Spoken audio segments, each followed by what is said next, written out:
So first of all, I would like to say that I am not a professional photographer. However, I believe I have taken enough photos and videos in my lifetime to be able to give opinions on matters that relate to photography. I am just a power user, so these are my opinions and perspectives mixed with a few facts, you know? You see, camera gear has gotten so good in the past few years that most YouTube creators have stopped making videos about their creativity using the gear and equipment that they already have, currently own, and can lay their hands on.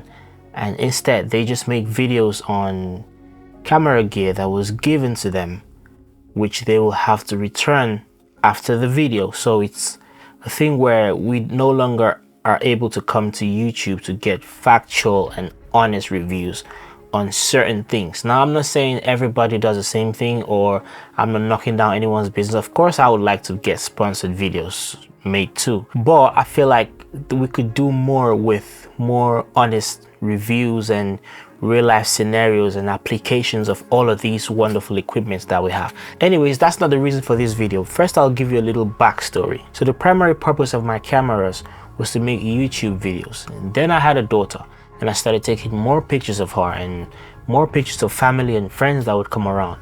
I fell more in love with photography. I'm a mix and matching engineer, and I only used to take pictures as a hobby, you know, with my older cameras, with my smartphone.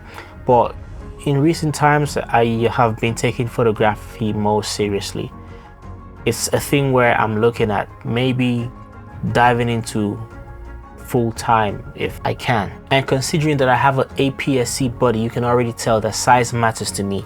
I prioritize the compact build of a camera over many other things, and the Sony a7C lineups and the a6000 lineup offer that. But there's been this camera on social media and the internet going really viral. Everyone's talking about it. It's really portable. It's popular for so many reasons. I'm talking about the FujiFilm X100VI. The biggest selling points for this camera being the film presets that come with all the Fujifilm cameras that make the JPEG straight out of cameras look amazing. And I love that. I would like to get that. Just to have a compact camera that's only for photography, looks great straight out of camera. I don't have to do a ton of editing. Just send it to my phone via the app. I would love to get that. But then again, the price of this camera is upwards of £1,500. That's not an amount of money that I am willing to put on a camera, at least at this time.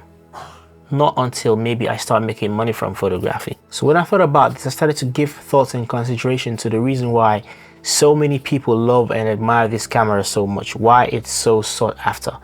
And it's for good reason, from the build quality to the compact size to the JPEG presets. And then I realized that I could build something similar, not the same, but very close, by combining this lens, the Sigma 23mm F1.4, and the camera that I'm currently making this video on right now, the Sony a6700.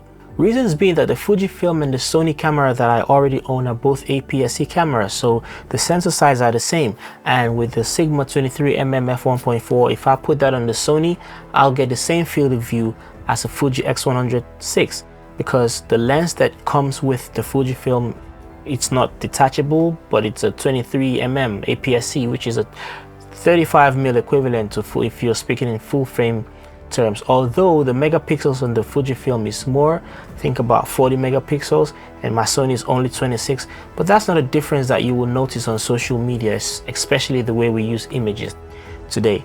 Sharing on social media, just saving them on your storage clouds, using them on websites.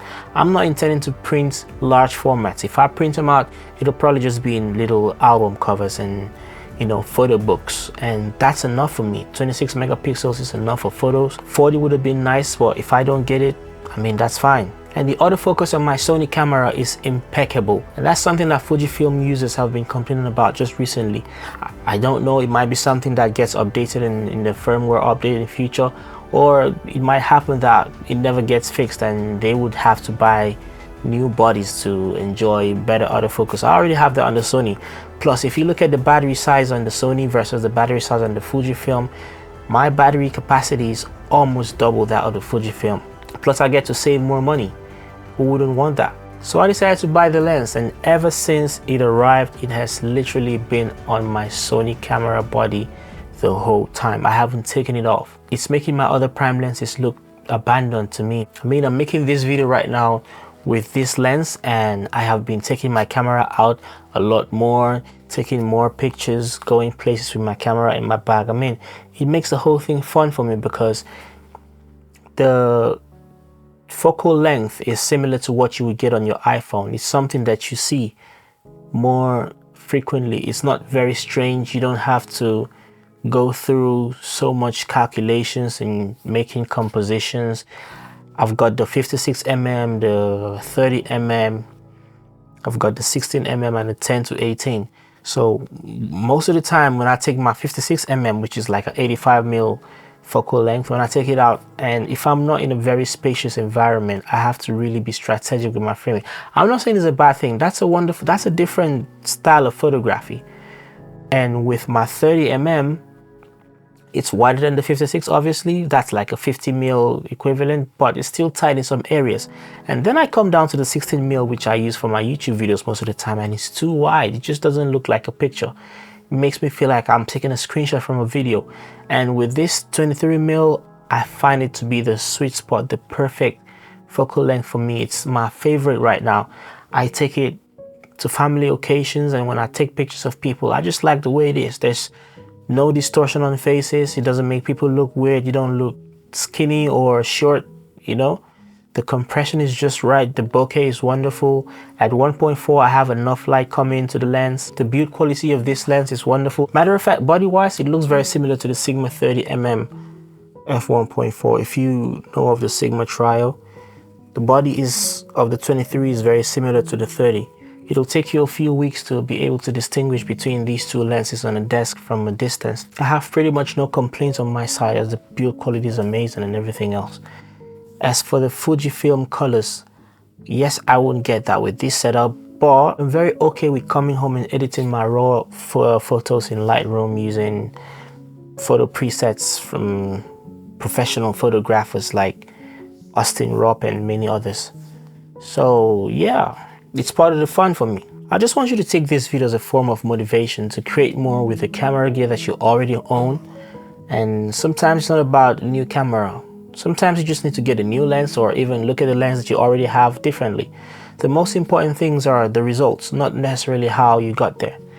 Maybe I will own the Fujifilm camera someday, but until then, I'm very happy with this setup, and I thought I'll share it with you. If you don't own a camera like the Sony a6700, best believe any camera body coupled with a 35mm full frame equivalent lens will give you very similar results. And it's great for taking portraits of family and friends and street photography, even making videos with it. Whatever you decide to do with it, I think it just works. Before I had the Sony a6700, I had the Sony a6500. And you should watch this video on your right to see if it was worth the upgrade. I'll see you again in another video. Bye.